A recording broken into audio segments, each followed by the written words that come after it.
अपने दिल को समझाना पड़ेगा मदिया। मैं इससे ज्यादा नहीं समझा सकती। तुम पागल तो नहीं हो गई हो? यही समझ लीजिए।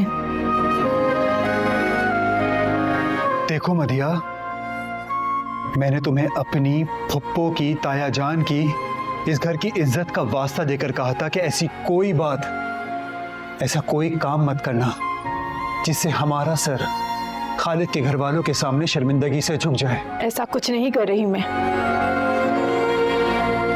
तुम्हें पता भी है, अगर ये बात खालिद ने सुन ली या फिर तुम्हारे ससुराल तक ये बात पहुंच गई ना, तो कितनी बड़ी कयामत आ जाएगी। आ जाए क़यामत? क्या? एक कयामत तो आ चुकी है ना, अब मुझे किसी कयामत का डर नहीं है। देखो मदिया, खालिद और तुम अब जिंदगी भर के जीवन साथी हो। तुम्हारा उठना बैठना, तुम्हारा सोना जागना, तुम्हारी जज्बात, तुम्हारी वफाएं, सब कुछ उसी के लिए होना चाहिए। इतना सुलझा हुआ, प्यार करने वाला, ख्याल रखने वाला, जिंदगी में साथ निभाने वाला शख्स तुम्हें मिला है। अगर तुम अपनी जज्बात, अपनी वफाएं, अपनी मोहब्बत किसी और के लिए रखोगी तो ये तो ज्यादती होगी ना, नाइंसाफी होगी ना खालिद के साथ।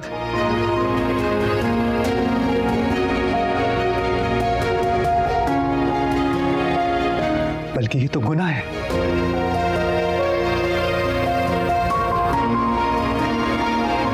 तुम्हारा हंसना, तुम्हारा बोलना, तुम्हारी फिक्र, तुम्हारी मोहब्बत, तुम्हारे दिन, तुम्हारी रात, यहां तक कि तुम्हारी जिंदगी भी ना खालिद की अमानत है। अब मैं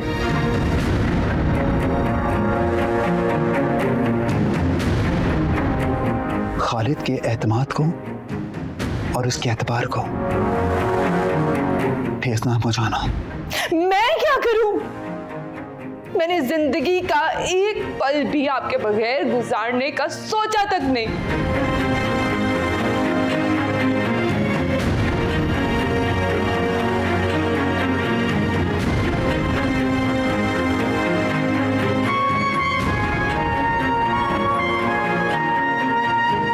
तो भूल जाओ वो वक्त जो हमने साथ में गुजारा था, निकाल के फेंक दो वो सारी यादें।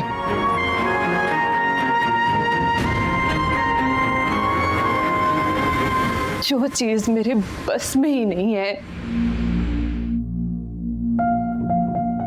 वो करने पे क्यों मजबूर करते हैं आप मुझे? तुम्हें समझ में क्यों नहीं आ रही है कि अब तुम्हारा मुझ पर और मेरा तुम पर कोई हक नहीं है। तुम सिर्फ और सिर्फ खालिद की हो। तुम्हें उसी के लिए मरना होगा और उसी के लिए जीना होगा। उसकी हर बात तुम्हारे लिए हुक्म का दर्जा रखती है और उसको हुक्म मानना तुम्हें अपना फर्ज समझना होगा।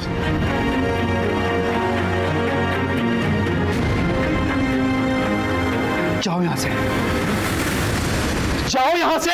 एक डोर भरोसे की जाने कैसे हाथों से छूट गई। दिल ने जो आस लगाई थी वो दिल के साथ ही टूट गई।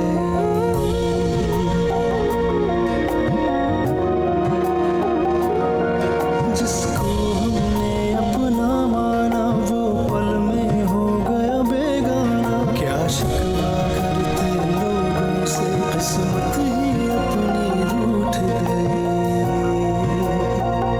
रूठ किस्मत को मनाते तो मनाते कैसे? सब ये दिल का दिखाते तो दिखाते कैसे? बेवफा थे वो वफा हमसे निभाते कैसे? दिल बता उनको